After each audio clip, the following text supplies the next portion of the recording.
L'échographie ou ultrasonographie permet entre autres de surveiller le développement du fœtus chez la femme enceinte. Elle repose sur l'utilisation d'ultrasons. Cette technique possède bon nombre d'avantages sur les autres procédés d'imagerie médicale. D'abord, les ultrasons utilisés comme source d'énergie sont apparemment sans danger pour les cellules vivantes, contrairement au rayonnement gamma employé en médecine nucléaire ou aux rayons X de la radiologie traditionnelle. C'est donc en grande partie à cause de sa sécurité que l'échographie est la technique d'imagerie de choix pour surveiller la grossesse. Aussi, l'échographie est un procédé inoffensif, indolore et qui n'exige pas l'ingestion ou l'injection de substances de contraste. Enfin, elle nécessite un équipement peu coûteux.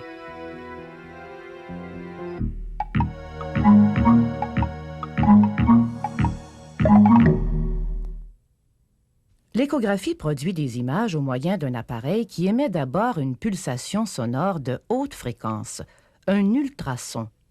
Il en enregistre ensuite l'écho qui sera traduit sur un écran. L'ultrason est une vibration sonore dont la fréquence est trop élevée pour qu'elle soit perçue par l'oreille humaine. En échographie clinique, les ultrasons sont produits par un petit appareil manuel qu'on peut facilement déplacer sur la surface du corps de manière à obtenir des images d'un organe sous plusieurs angles. Les ultrasons traversent les tissus et se réfléchissent sur les diverses couches. Le son est donc réfléchi par le bébé et par la matrice qui le contient. Les échos sont ensuite recueillis et analysés par un ordinateur qui construit des images du contour des organes examinés.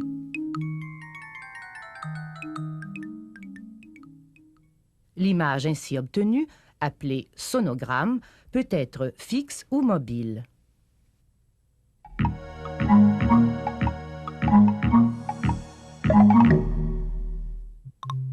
L'échographie permet entre autres de déterminer l'âge probable et la position du fœtus, ainsi que de situer le placenta.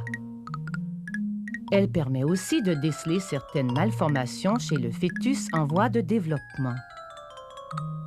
Un prélèvement de liquide amniotique est parfois pratiqué afin de déceler une éventuelle maladie génétique.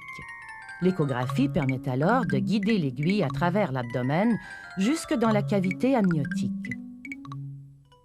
En dehors de l'obstétrique, l'échographie sert aussi à étudier les organes abdominaux et le fonctionnement du cœur. Cette technique n'est toutefois d'aucune utilité pour l'examen des organes remplis d'air comme les poumons, car les ondes sonores s'y dissipent rapidement. Les ultrasons perdent alors toute capacité de pénétration. L'échographie ne permet pas non plus d'étudier les organes protégés par des os comme l'encéphale et la moelle épinière.